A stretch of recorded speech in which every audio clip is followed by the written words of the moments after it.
Salut tout le monde, j'espère que vous allez bien. Aujourd'hui, je continue avec une application qui s'appelle À la suite. Alors, il n'y a pas longtemps, je vous ai parlé de l'application Range-mots qui fait partie ici des apps adaptées universelles. Aujourd'hui, on va aller vers À la suite qui fait partie là, des 4 applications universelles. Encore une fois, c'est une application qui est développée par Emmanuel Grombez et conçue par une orthophoniste qui s'appelle Agnès Desjobert. C'est une application qui s'adresse, en fait, on peut aller des enfants aux adolescents, aux adultes, jusqu'aux aînés. Puis en fonction de la clientèle, bien, on va pouvoir l'adapter à l'objectif qu'on veut travailler. Premièrement, bien, avec les enfants et les adolescents, on peut aller encore une fois travailler la sémantique, donc les liens de sens, le vocabulaire. On peut aller aussi vers la compréhension de phrases, puis on peut travailler encore une fois le discours.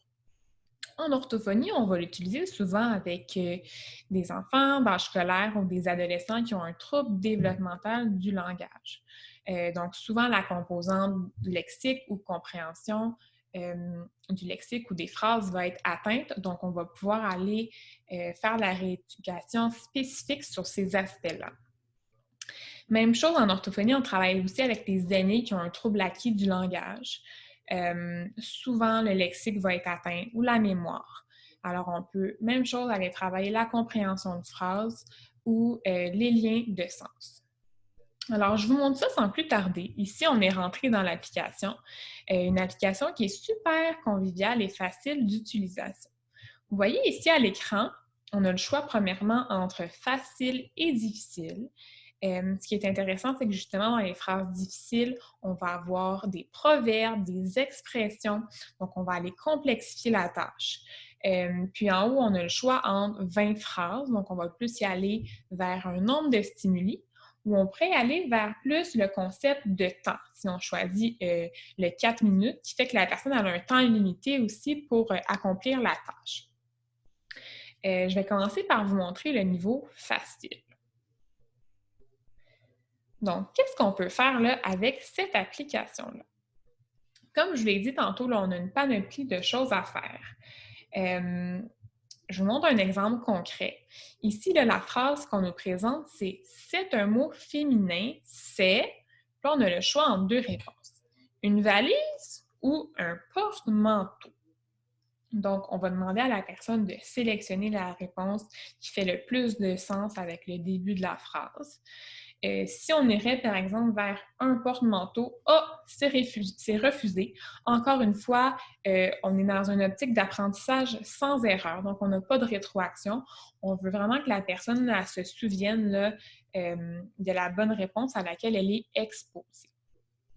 Ce que j'aime beaucoup dans cette application-là, c'est que vous voyez ici, là, il y a vraiment un arrêt sur la bonne réponse. Donc ça permet à l'intervenant d'aller plus loin.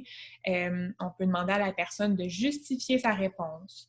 On pourrait lui demander, par exemple, de nous nommer d'autres mots féminins que la personne connaît. On pourrait aller vers des antonymes, par exemple. C'est quoi le contraire de féminin? On pourrait aller demander si la personne elle connaît d'autres sortes de bagages, mis à part une valise, pour travailler plus le lexique. Alors, il y a plein de choses qu'on peut faire. Et on continue comme ça. Il y a 3 coques, c'est un. Puis on a le choix entre voilier, trimaran. Comme vous voyez, il y a du vocabulaire plus complexe quand même. Ce qui est super intéressant de l'application et ce que j'aime beaucoup premièrement, c'est qu'on a la capacité d'aller inventer nos propres phrases. Donc, vous voyez ici en bas, soit on peut choisir les phrases de « à la suite » qui nous sont proposées, ou on pourrait aller vers « vos phrases ». Puis là, en haut dans « édition », on va nous demander d'écrire au minimum une vingtaine de phrases. Puis ensuite de ça, ça va être les stimuli qui vont être présentés à la personne. Ça fait que ça nous permet d'être super spécifique dans nos interventions.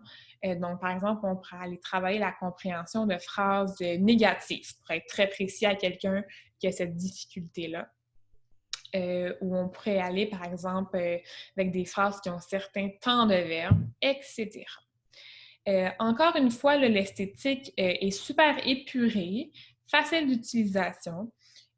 Puis étant donné que c'est très épuré, ben ça peut être avantageux pour les personnes qui ont des difficultés de concentration, autant chez les enfants que chez les aînés.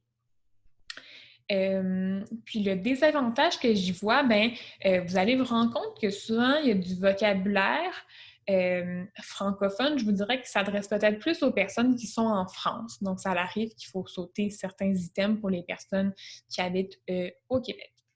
Alors, voilà, je vous invite à aller explorer cette application-là qui a été conçue par une orthophoniste, mais qui peut aussi être utilisée par d'autres intervenants du milieu de l'éducation ou de la santé. Alors, bonne découverte! Salut!